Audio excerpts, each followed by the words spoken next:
Welcome to our 5 on 5. We're pleased to be joined by Deanne Everson from the United Way of Jackson County. Deanne, thanks for being here. Thanks, Craig. So tell us, we have something going on tomorrow. It's National Child Abuse Prevention Month. What do we have going on in Medford? Locally, tomorrow at noon in Vogel Plaza, we have the 5th annual story reading event.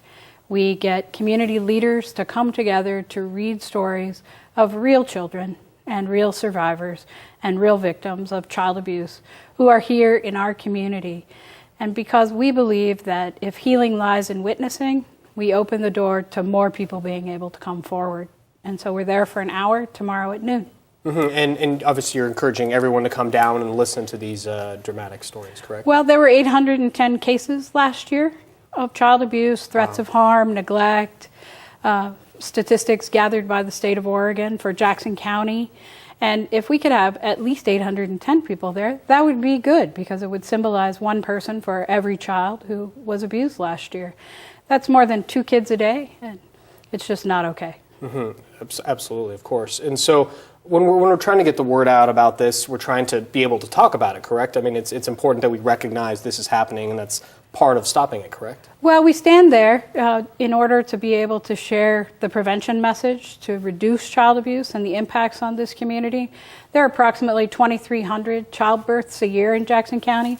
If you look at the statistics of abuse, more than 500 of them, and closer to 600, would be sexually abused by their 18th birthday, based on today's numbers. So the more we can talk about it, the more we can put it in the public sphere, the better luck we have of reducing it. It's like 20%, correct? It is 25%. Yeah, darn close. Okay. All right. So what can people do beyond obviously coming down here? What should people know about child abuse and perhaps signs to look for or anything like that? I would say if you suspect child abuse, call it in. Call DHS if it's not in the act of happening. And if you see something in the act of happening, call 911. I've had volunteers and community members call me and say, I saw this thing in the grocery store yesterday, this child with bruises. I heard a whack on the other side of the aisle, and the kid screamed. Should I have done something? I think yes, of course you should do something. When in doubt, call. Right. Step up to the plate, show up for yourself, for this community, and for children. And we do this by coming together. We give out pinwheels, which are the National Child Abuse Prevention symbol, which are really fun and kids will enjoy them. We spread pennies on the ground. And we spread pennies, and we have every year for the number of cases, because pennies are easy to step over. And sometimes you pick them up for good luck. And we hope that everyone picks up all 810 of those pennies and remembers they represent one child. Wow. Startling symbolism right there. It's hard. Yeah. But it's a good choice, and it brings back the memory. I have 5 pennies sitting on my desk for the years that we've been there. And the first year I picked up 2 and had the privilege of meeting someone and getting their penny as well. So I'm looking forward to actually keeping the collection going for as long as we can keep telling the stories. We have great people who have stepped up to read the stories tomorrow. Teresa Sayre, the new superintendent in Phoenix Talent Schools.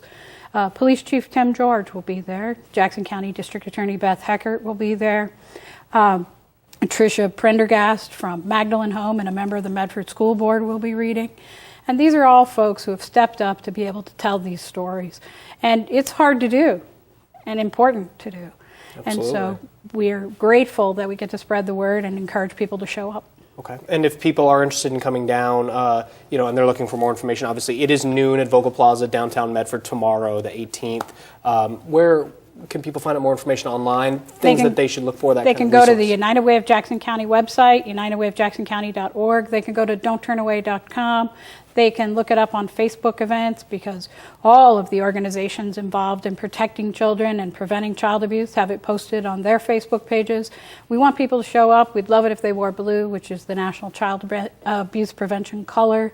And it's a great day to come. This year we're adding a new piece at the end where people are allowed to write words of hope on cards, which we'll post and share, and next year bring back to the event and in a way to share words of hope for people who are victims and survivors. Absolutely. All right, well, we're going to take a quick break. Much more with Deanne in a moment. Stay with us.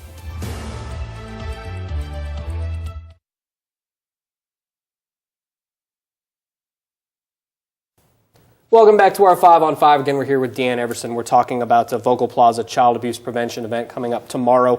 You talked a little bit about the readings. What else can people expect there? We will have people who share real stories. They're reading stories that the children and the adult survivors have written. These are their words. And also, forensic pediatrician Dr. Carrie Hecox will be one of the readers as well. The most important thing is to show up. Show up in our community. We're giving you a chance to literally show up in Vogel Plaza tomorrow, but to show up and to know and to pay attention, because given the levels of abuse in our community, it is unseen, but it's happening every day. Mm-hmm. And I think you were saying something before, off camera, we were talking about something about keeping this present, don't let it be invisible, is that right? I had a volunteer say to me yesterday, "Thanks for bringing the invisible to light." And I was really grateful at first, but it's been troubling since the moment he said it, because for me, the more it's invisible, the greater chance perpetrators have of winning. So the more we can say it's not invisible, and it's right before you, and it's standing right in front of you, and showing up and being present to it allows us to create change. Absolutely. And we need to start. Now's good. Deanne, thank you. Absolutely. Thank Thanks, you so much Craig. for coming. Appreciate it. Stay with us. We'll be right back.